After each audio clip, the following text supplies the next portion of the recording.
Hello everyone, and welcome to part 2 of my Caped Crusader review. We'll jump in pretty quickly and finish the last 5 episodes, and talk a little more about the controversy the show drummed up. We have a return to form from the multi-episode build-up to Villain of the Week in episode 6, starting off as a charity van is highway robbed by a spectral highwayman and his ghost horse. I'm not sure they explain the ghost horse, but this is a reinterpretation of Gentleman Ghost. Whereas the usual design evokes a gentleman style, the idea of a gentleman and what it means in certain circles seems to be interpreted a different way than usual, making the Gentleman Ghost a figure who believes in attacking the poor to boon the rich, like a reverse Robin Hood.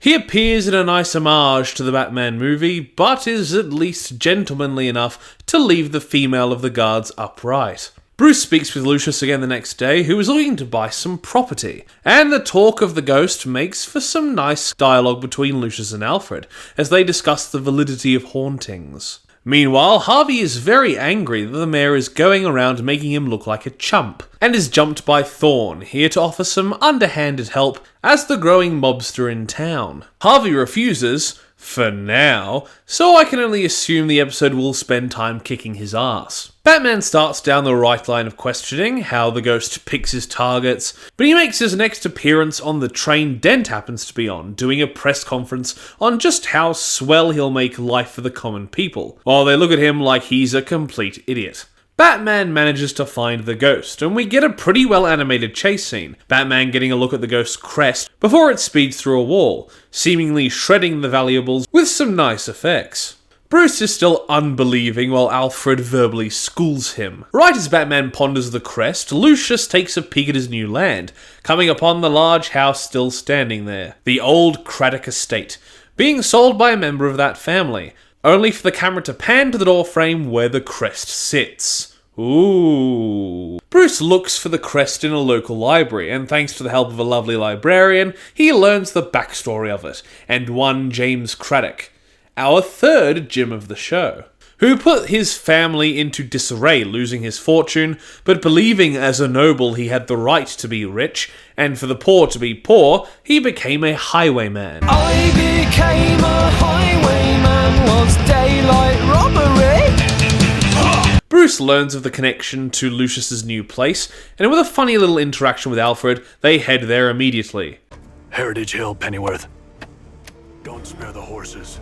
Thrashing them now, sir. Lucius gets the same history rundown, and the house goes all poltergeist as James's ghost comes to punish his descendant for selling to the rabble. But I don't think Lucius is that poor, so that might be racially motivated. I can imagine James seeing the commissioner and being like, "Black police officers? Whatever happened to that noble profession?" Batman comes in to save their hides, and with some more funny dialogue, we get a very well thought out action scene of James trouncing Batman, retreating with honour but swearing their next fight will be the last. He doesn't seem to indicate he knows Batman is Bruce Wayne, so I guess he just has some magical ghostly compass that he can go ding ding ding, rich white man, and that's how he knows who to respect. Harvey is getting talk back from the press, and the Bat finally accepts ghosts are a possibility. And so, with some direction from Alfred, he meets with paranormal practitioner Papa Midnight, or Linton Midnight, a character usually associated with Constantine. John Constantine? Constantine. Is it? I don't care. Midnight is a fun, but still shady character, giving Batman exactly what he needs to beat James. Noble blood, a vial, and the deed to the house. Everything falls into place as Alfred is of a noble line, and they attempt to exorcise James. The scene and ensuing fight being done fairly well, although it is funny to see Batman doing a magic ritual. He's burned, but before the ritual can finish, he possesses Alfred, manipulating Bruce with his voice and attempting to divulge Alfred's deepest secret. They both get great moments, Alfred asking for death and Bruce refusing to let Alfred go, but in the end he manages to beat the spirit. The scene has some really good ideas behind it, but I just think maybe the writing and the performances could have been brushed up a little to make the scene all the more impactful. Alfred is fine, no thanks to Midnight, who's there dressed in what looks like Gentleman Ghost's usual attire, and takes James's soul as payment for his help. And the episode ends with Harvey finally deciding to meet with Thorn. A solid episode. The Dent subplot was a little poorly integrated, but the Gentleman Ghost mystery was great. And the many subtle and overt scenes between Bruce and Alfred were great, even if they could have been done better, like Bruce's broken voice, desperately hoping Alfred is still alive. A very quick moment, but with how detached this Batman is and the little highlighted interactions between the two this episode really makes them work. Episode 7 is a nice refresher, Batman taking a back seat and letting the police characters take centre stage. Shown easily in the beginning where Jim starts judging Barb on her work as a lawyer. But oh no, she takes it too far when she criticises cops, because American cops are known for being fair and just. Their sides are a little overstated, but the dialogue is written and performed pretty well, and the action gets to start as Renee and Corrigan meet them outside to tell them and us that there's been a hit put out on Jim. Shown pretty simply as some guy appears to try and collect the bounty, only for Corrigan to immediately shoot him down. And who was this nobody who didn't even get a shot off? Floyd Lawton. Yeah, that was meant to be Deadshot. He really didn't get a lot of material. I liked it better when he was Will Smith, for God's sake. What, we some kind of Suicide Squad?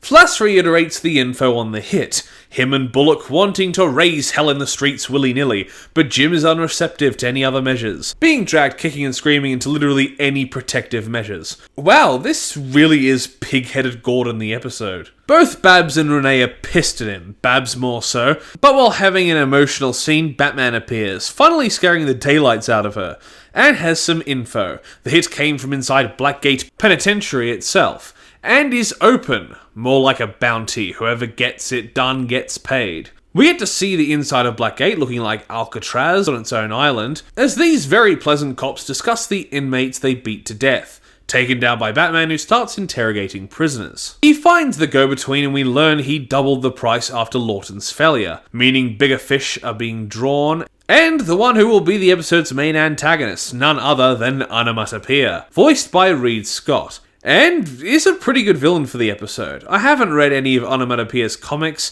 but they always came across as a creepy and creative character, every time that I saw and heard about them. And I was really wanting an adaptation of the character. Because, thanks to my weird brain, it makes it really hard to get into DC Comics, never knowing where to start. To my knowledge, there are only 2 adaptations of this character, and this one seems to be the most solid version of the character outside of comics, as I recently learned they were on Superman and Lois, which I haven't yet watched, and after looking at one scene on YouTube, I can tell they aren't very faithful to the source material. But they seem to be here, as in both design and gimmick. That yes, comes off a little silly, but he's a good villain among the other interpretations so far. But maybe he could have been given more agency, as a lot of the time you see him standing back and watching his grunts fight for him. Which, yes, helps keep him as an intimidating and scary presence, but when he gets defeated, also kinda makes him look like a bit of a chump. Batman finds the original hitter, who is appropriately afraid, being beaten up, the episode cutting away before we learn anything else. Gordon is once again lectured to, eventually shepherded into heading for a safe house, as he was perfectly fine letting an army of assassins and mobsters blow up the neighbourhood to get to him,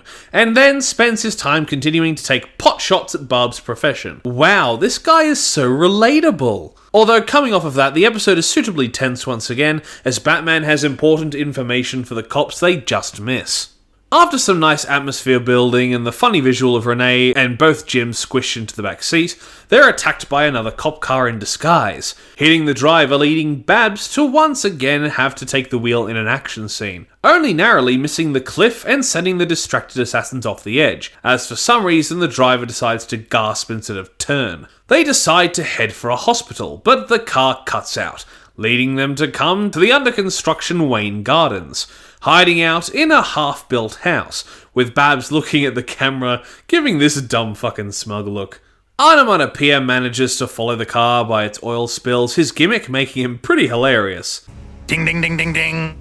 Yeah, we have a winner. And the cops, now one down, are arguing again. If it's not father and daughter, it's Renee calling the Gordons rich boys.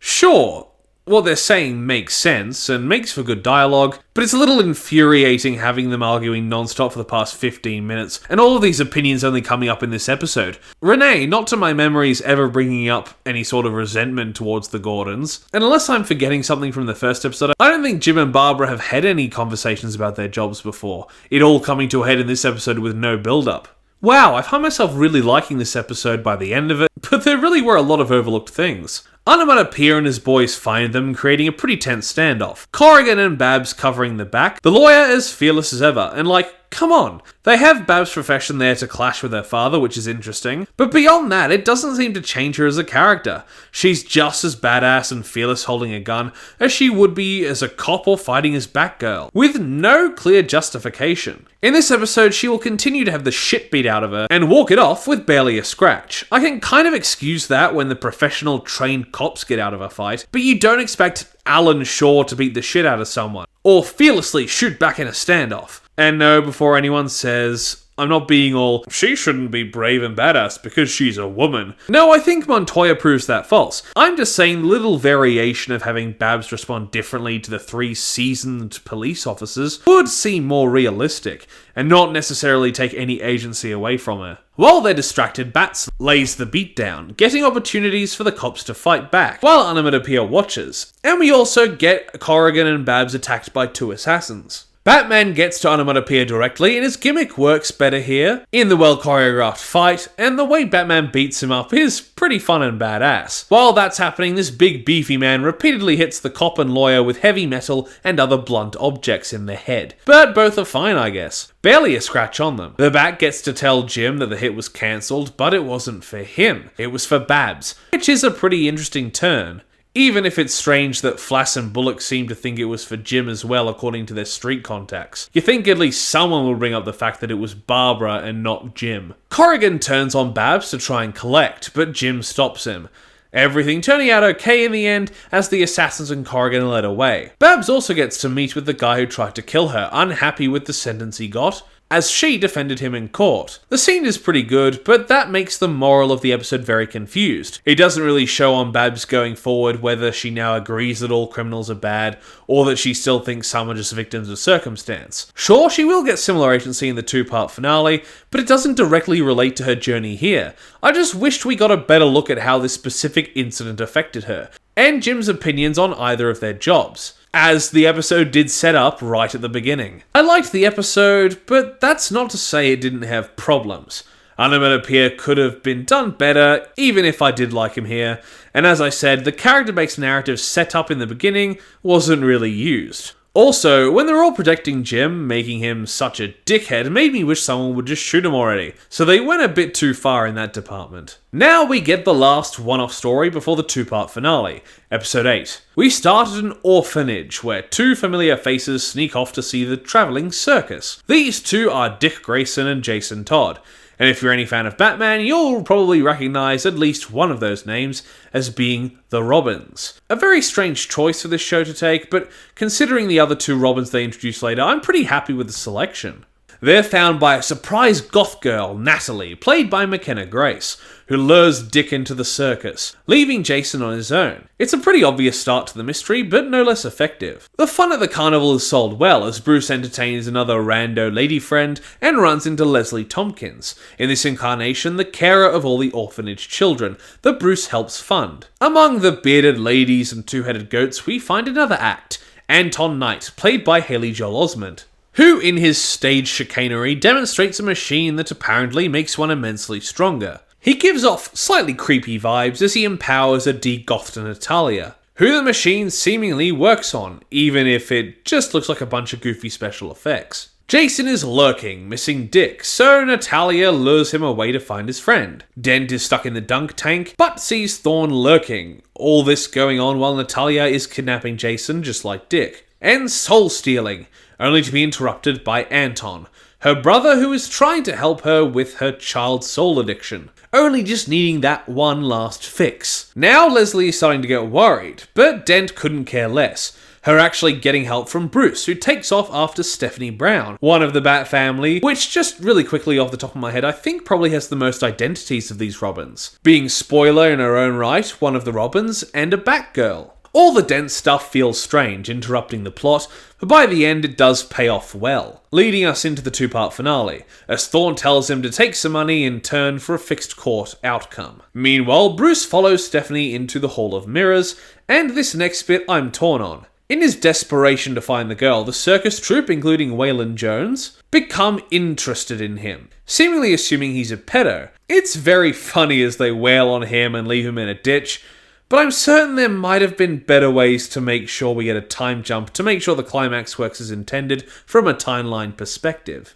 Once he wakes up after some time, he gets into his uniform, while Anton finds his sister sucking Stephanie. I could have reworded that kind of sounds like some fanfiction shit. And upon reflection, having written that joke into the script, I'm only now realizing I wrote that about a child character. That's awkward, right after the pedo jokes. Anton starts freaking out, so Natalia is like, why don't we just kill the kids, lol? If you really love me, you'll let me murder the children. Anton responds in a sane way to that, so Natalia throws him around, breaking his fucking spine and going out to suck another kid. Okay, no, I'm taking 5 to find another way to say that. Bruce interrogates Waylon, looking for Natalia, and Dent, feeling guilt at the whole bribery thing, swears to Leslie to help with the kids issue, although pretty much only just calling the cops. Batman finds the trailer, the kids, and Anton, who even now is asking to help Natalia. A pretty good character moment. And while saying that she obviously needs mental help, and she can't be caught in the sunlight, he passes away.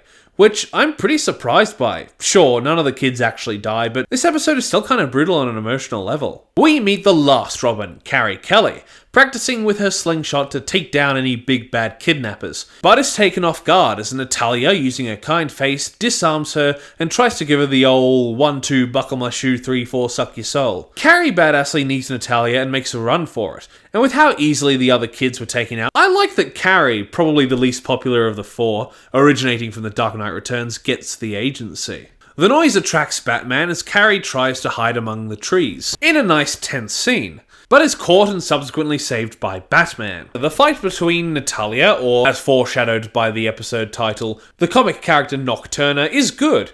She's clever and brutal, even with Carrie getting to assist, but once Batman tells her about Anton, she loses the will to fight. And in a beautiful scene as the sun rises, Batman shields her in his cape as she starts to burn, while she mourns her brother's death, taking her and Carrie back to the others. Later on, all the children are in the hospital. Guess this ward will have to be called the Robin Room, while Natalia is being studied. And that's all we hear of her. We end the episode, as I said before, with a lead in to the final arc of the season, Dent standing up for himself and having the criminal taken away.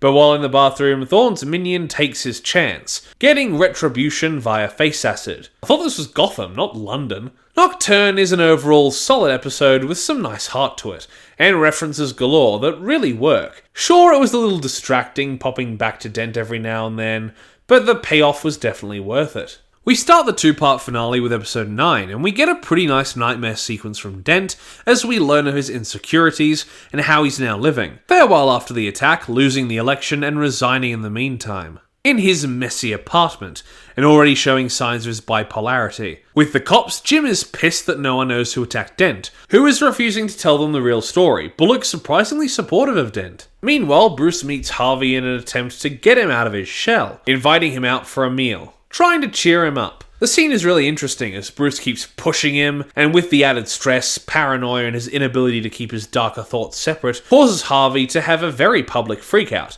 unmasking his damaged face, almost punching Bruce in manic rage, and fleeing in shame. This is really nice character stuff, not only for getting an interesting examination of Dent unwinding, but as Bruce puts on the cowl, Alfred gives him a verbal lashing, criticizing Bruce's pushing of Dent to get the name of his attacker. Dent spends time talking to himself, and in a desperate moment pulls a Batman, stopping a criminal in an alley, and decides the outcome of the criminal with his coin. The scene is clever, tense, and the acting, even from the extras, is good. Once again, I like seeing Harvey's descent, and lack of two defined personalities. It's more like extreme bipolarity, not helped by small delusions as he convinces himself his actions are noble. Renee goes to check on Dent, but he's nowhere to be found. The next time we see him, he's putting pressure on mobsters to find Zito, in revenge for the whole acid thing. Once again letting his violent tendencies out, as after almost letting the man go, he beats the shit out of him as he gets insulted. Thorne is uncaring about Dent, but Batman is hot on Dent's heels, Alfred once again chastising him, which gets a great show of emotion from Bruce. Both Dent and then Batman interrogate Zito's now ex-girlfriend, pointing them both in Zito's direction, Dent storming the safe house and getting absolutely menacing as he ties Zito up and gives him a banging monologue and burning him to death, Batman unable to get there in time to save him. It's badass, but I don't think a bottle of whiskey would go up like that. Dent is having a little freak out, but Batman catches up, Harvey absolutely slamming him into a nearby truck. Ouch. Bullock informs Thorne of the danger and he takes it seriously, but somehow in another great fight scene, Harvey breaks in via a car and in the dark murks most of Thorne's men. The confrontation is great, ending with Harvey almost killing Thorne's kid before Batman stops him,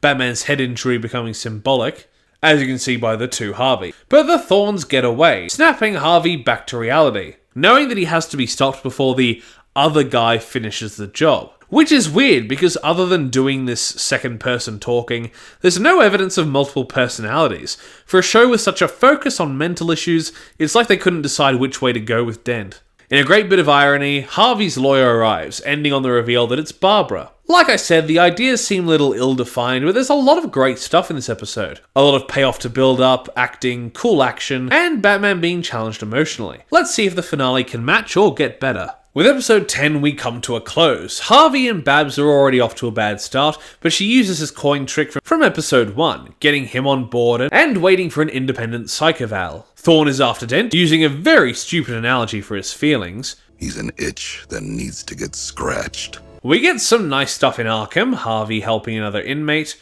and during a meeting with Babs, he snaps again, resigning himself to prison time. Disgusted that he has to use his old, same backhanded tricks if he wants any leniency. Batman uses his little teleporting trick into Babs' office, her giving him the deets, and Batman offering tips, but not in the way you'd expect from a Bruce Timm show. But they also further their relationship, as he gives her his number. Bruce goes to see Harvey himself, apologising for pushing him, but offering more help. As if mirroring Two-Face, a little bit of Batman comes out of Bruce, absolutely lashing out at his friend's self-loathing. It was shocking in just the right way. You're not somebody else. That's not really justice, is it? Don't start growing a conscience now, Dent. Just help yourself, that's all I'm saying. Harvey is about to be transported to his hearing, but he's kidnapped by Flass and Bullock, Barbara following close behind as they take him to be executed. Mob style. Move it, mob style! Flass is coaching Bullock, which Harvey takes advantage of, crashing the car once they start fighting. This allows Babs to catch up, but since Dent wants to run, she takes off one handcuff and puts it on herself, driving away with Harvey as the crooked cops wake up.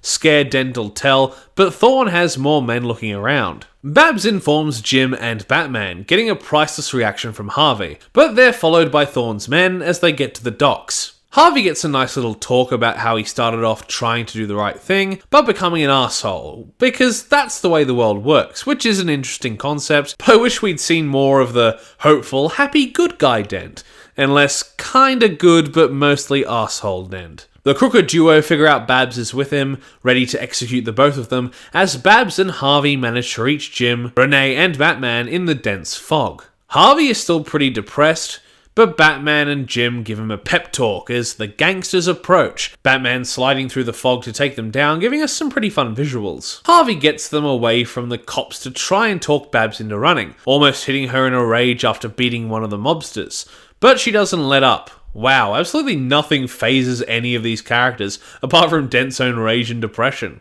Batman takes some more guys out, and tells the cops that he'll find Babs and Harvey, who continue to sneak around pretty tensely, but Harvey gets hit, literally begging Babs to run as she carries him away, but close to her car they make their way back around, followed very closely by Flass and Bullock, but Jim is quick to put Bullock in his place. Unfortunately, they all miss Flass, who immediately guns for Barb, Harvey taking the shot, which leaves Batman with the gun. And sure, we all know he's not going to kill Flass, but the moment is still strong and emotional, as he fires all around Flass's head, gives him severe head trauma with his fist, and lobs the pistol into the ocean. Harvey dies in Barbara's arms, Jim letting Batman get a head start as the other cops finally arrive. And as Batman goes to the cave, he despairs at how rigged the system seems to be. But a pep talk from Alfred finally has Bruce calling him by his first name, not just Pennyworth, as he speeds off to send Thorne a message he won't soon forget, cutting him on the ear. Hold on, 17 days between this and Trump. A criminal getting clipped on the ear by a projectile? Since it was made beforehand, does that mean Batman Caped Crusader predicted the Trump assassination attempt? I'd rather not say, but the answer is yes. Anyway, that leaves us on a nice hopeful note. But of course we get a tease for the next season, as in this rundown shack, some kidnapped people are murdered, testing what is clearly Joker venom, as the man himself watches. Although I kind of hope we get a different kind of performance for this Joker next season, because the one word he gets makes him sound less like the Joker than Jared Leto ever was. That was a solid finale. Sure, there could have been some changes to make the plot smoother, some changes to Babs and Dent, such as Dent being more moral in the start, or Babs getting more badass as time goes along, crescendoing here, perhaps foreshadowing Batgirl. I just feel if these characters felt more changes along the way, the season's arc resolution would have felt more compelling. I've spoken about it back with the characters, but there are some larger points to talk about when it comes to the gender and race politics in this show that people really like to talk about. Without talking about one specific character, I've seen a lot of criticisms about the body shapes, mostly complaining that the women don't look like One Piece characters. But I like how different this style is, most of the action characters like Renee and Jim having chunky beefy builds, which is probably more realistic than giving a female cop a massive arse or cleavage. Batman might stand to be a little bigger, and I like the style of the portly Alfred design. Harley's new look, still with a skin-tight outfit, does show off her female assets, but not to Suicide Squad levels, and doesn't take away from her character. Just as Renee not being built like a toothpick makes sense, and looks good from a character design perspective. So I'd say when it comes to body types, the show pretty much always hits with its own style. Nothing drastic to complain about, and it feels like they put some real effort into the character designs. But that isn't the only criticism about changes in the characters' looks. Of course, race and gender also come into it. Really, the only gender change I can think of off the top of my head would be Penguin. And at the end of the day, I don't care enough about Penguin to be enraged.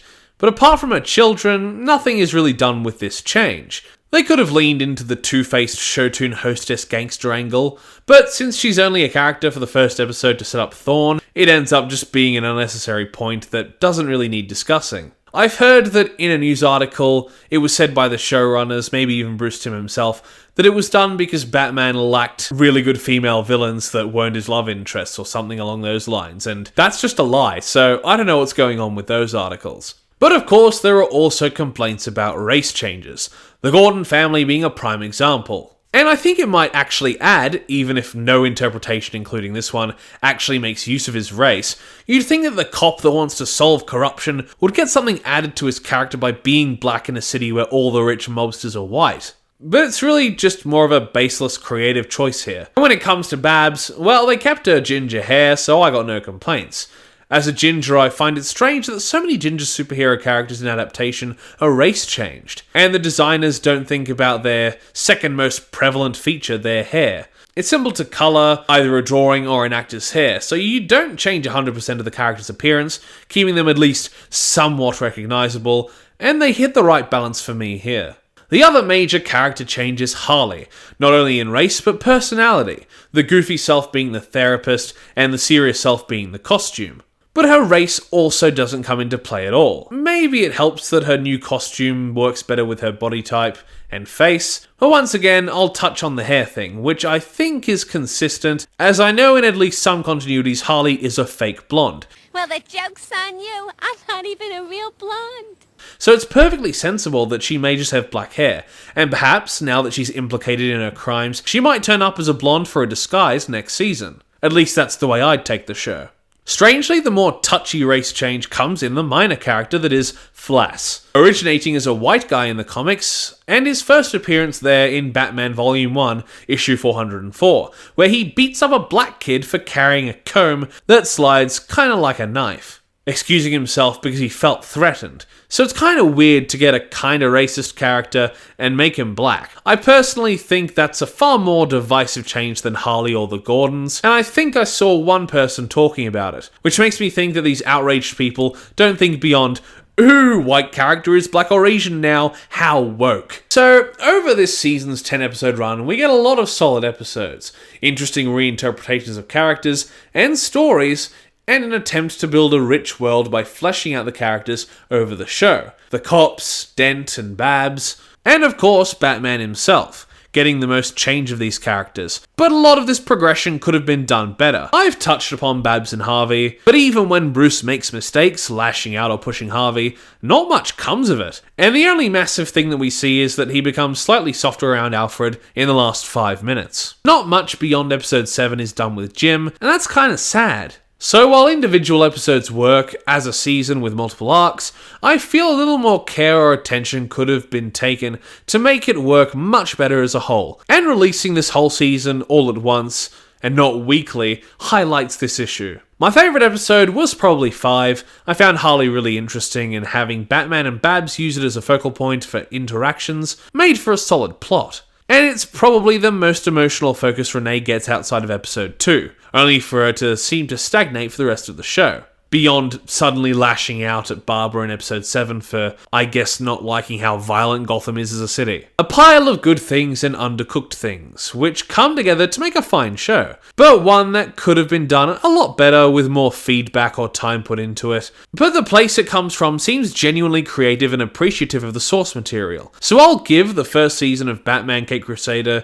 a 7 out of 10. Wow, not often I agree with IGN's rating. Episode 5 being my favourite, and I suppose episode 3 and 4 had great stuff, but were probably the episodes that interested me the least. Thank you everybody so much for watching part 2 of my review of The Caped Crusader. Comment down below if you wish, or if there's something you want me to check out. I'm open to checking out more DC stuff. Maybe we'll see more Batman movies, take a look into the comics, or maybe start the original animated series and beyond. As I've always wanted to cohesively watch the original series all the way through Justice League Unlimited and Static Shock. And consider subscribing to the channel, and if you do, ring that notification bell so that you're told every single time that I make an upload. Once again, thank you for watching, and I will see you in the next review. Bye! Toast. A little piece of toast. Because there's so much to choose from. There's brown bread, white bread, all sorts of wholemeal bread. It comes in funny packages with writing on the side.